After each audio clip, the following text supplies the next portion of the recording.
When I was a teenager and getting into blues, I really studied it, and which was difficult to do at the time. There was no internet or anything, and not a lot of people around the time were talking about the blues. But for some reason, at the junior high school I went to, they had a couple books on the blues. One was Paul Oliver's book. Um, so I just was reading the stuff and seeing these photographs. And one of the images that always struck me was a place called Dockery Plantation, very distinct building, and the name painted on the side. And it ends up that that's very close to Clarksdale. So we went, and it was it was so strange. It was almost like having a deja vu or something because they've completely, it's all the original. When you first get there, it's the original building. So from those photographs I saw, and they've preserved it and they've maintained it. And this is where Charlie Patton is from. Now, Charlie Patton is even pre-Robert Johnson. He's like the original Delta blues guy, Mississippi Delta blues guy. But a lot of guys were around there. Howlin' Wolf used to hang around there, and Willie Brown and Tommy Johnson. Like it's heavy. So when you go there, you can actually they've kind of got it hidden behind a panel, but you can press this button, and all of a sudden this music starts coming out of these hidden speakers, like way up on this cotton gin. So you walk around this sacred ground, and they play Charlie Patton recordings. So it was really eerie.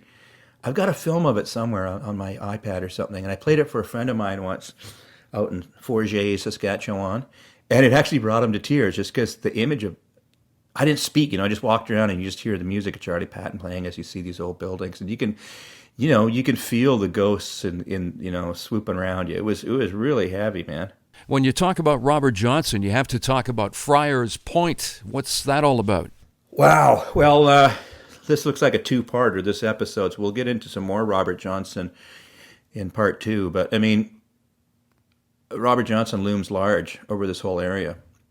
Just the whole mystique, and the fact that he was just a kick-ass musician and singer and guitar player and wrote these great songs. In fact, for this trip, I had downloaded some music to my phone so we could travel around in the Chrysler convertible. So I got some Robert Johnson, but I didn't realize that the Robert Johnson music has been cleaned up digitally. Like when I was a kid, I bought it on vinyl.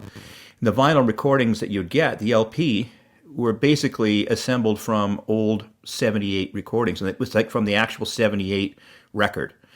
So they're scratchy and poppy and hissy, a little bit difficult to listen to. The Robert Johnson stuff wasn't as bad as some of the other stuff, but anyways, I couldn't believe that they'd cleaned it all up. So it's just like you're listening to a new record now. So that was kind of cool to have that soundtrack going. And so I said to my wife, we should go to some of these towns that he sings about. So in Traveling Riverside Blues, he sings about Friars Point. There's that great line. I got women in Vicksburg all the way up to Tennessee, but my Friars Point mama hops all over me. I thought, well, that sounds intriguing. So it wasn't too far from, where we were staying. So we went up to Friars Point. And, by the way, it's the birthplace of Conway Twitty as well. So it's quite a musical connection there. But it's right on the Mississippi. And I believe at one time, that's where one of the ferries would cross the Mississippi over into Arkansas, was from Friars Point. So I guess at one time it was a pretty snapping in place. I sing about it in my song Vicksburg Call, actually the title track from one of my albums, because it just seemed like that was like one of the places to be.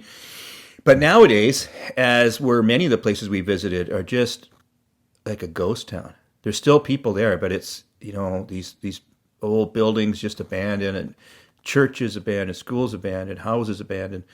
And some of them are scary, some of these towns too, because you get in there and it's, I don't know, man.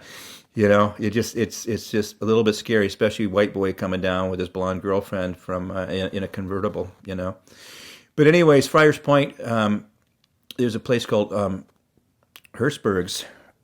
It was I looked online, and apparently it was still open a couple of years before we went. But when we got there, it wasn't. It was kind of like a drugstore, and they'd sold ice cream. But Robert Johnson used to play out front of there. We just set up and kind of, I guess, busk or something. So, the Hersbergs, they still had the name painted on the window and everything, but it was closed.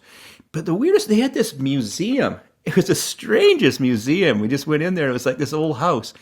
They had everything from Civil War memorabilia to medieval swords to blues stuff and science stuff. It was just cuckoo cuckoo, man. It was really great. And there was just this old dude sitting out on the porch that, how much to get in? I don't know, what you got, You give him, slap him a couple bucks.